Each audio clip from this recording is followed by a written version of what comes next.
No demotion and no pass up. Ano po itong tinatawag na no pass up? Halimbawa, part-time ka lang. Ang naimbita mo, katulad mo rin, part-timer. Puro part-timer ang lumalabas sa network mo. Sa ilalim, yung isa nag-full-time. Medyo kinarir ang negosyo nito. Naging global ambassador to. So, kayong lima, anong mangyayari?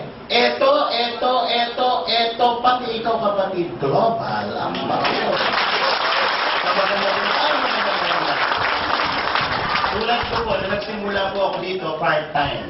Nagkataon na na-invite ako, medyo katulad ang opisina ko, mga part-timer din. Nagkataon, may mga lumabas ang doktor sa ilalim. Mga prescribing, dispensing doktor. Napakabilis ang movement ng product. So, na-promote to, nung na-promote to, pati ako, nadamay din. Hindi po ako doktor. MD po ako by profession. Alam niyo ba MD? Mukhang doktor. Doktor na. Pero ang daming doktor sa ilalim. So, na-promote sila. Naging global ambassador din ako. So maganda po ba yun?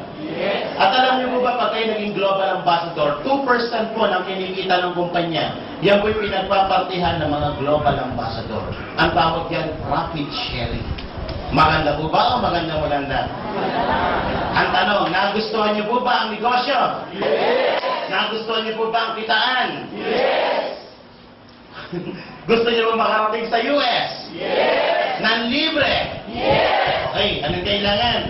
Ang promo period po natin is January 1 to December 31, 2010. Ibig sabihin, isang taon. Meron ka pa 7 buwan para i-hit ang US travel natin. Unang requirements, dapat member ka. Kahit isang account ka.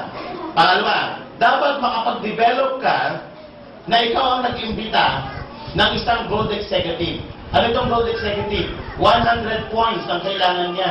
Ibig sabihin, benta niya at benta ng buong grupo niya. 100 points. Pag na-accumulate ito, yung first requirement dito at gold executive, hit mo na. Pero siya, dapat meron siyang 100 payers.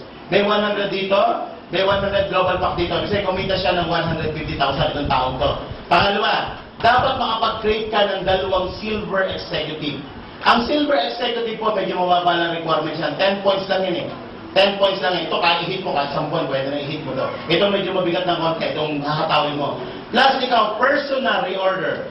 Meron ka requirements as personal reorder. Ang kailangan mo dyan is 24 global points within the year. Within the promo period, dapat na-hit mo yan. May 7 buwan ka pa. Hindi po kasali dito ang complete sa personal reorder mo. Pero lahat ng product, kasama po ito si 24/7 kasama dito. Pero ang complete kasama rin po dito sa ilalim. Maliwanag po, lahat ng product dito sa ilalim. Dito lang sa taas, hindi kasali ang complete. Pag na-hit mo yan, meron ka ng all expense paid sa US for 2 weeks with multiple state entry visa ka pa. So maganda po ba o maganda? Okay, bigyan ko lang po kayo ng content tip para mabilis ang negosyo. Ito ang unang gagawin nyo. Marami po ba ay kakilala? Unang gagawin nyo, humanap ka ng 4 na kaibigan na possible mag-join sa grupo mo. Option number 1 na pwede nyo gawin. Pwede kang mag-open ng single account. Sa single account, ang pupunan dyan, 7,980. Kung 4 ang kaibigan mo, ganito po gawin nyo. Yung 2 ay ilagay mo sa left at yung 2 ay ilagay mo sa right. May kita ka na kaagad yan na 4 na 500 at 2 1,500. So total, ang babalik sa inyong commission, 5,000.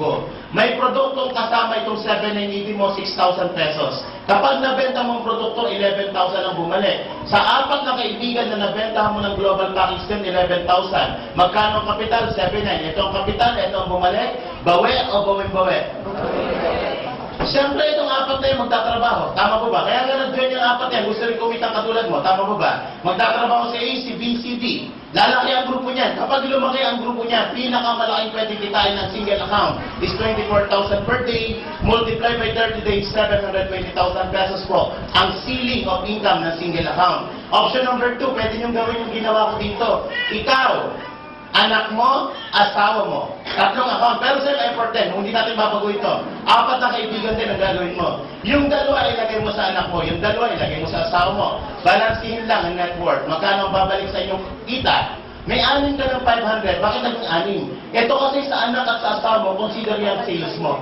So, 6 na 500, 3,000 na po yan. Plus sa 1,500 o sa sales matching, meron kang 5 1,500 kasi ang anak at asawa mo kumita. Dito po ang sales match 2 lang. Pero 4 din to. Dito 4 din. Ang sales match mo 5. So 7,500 po sa group sales bonus and 3,000 sa 500. 10,500 ang babalik. Dito 5,000 lang, dito 10,500. Pero ang ginawa mo dito at ang ginawa mo dito parehas lang. Tama po ba? Eh may produkto kada isa. Sa ismil kada isang account. Tatlong account, 18,000 ang produkto. Pag nabenta ang produkto, 28,000 ang babalik.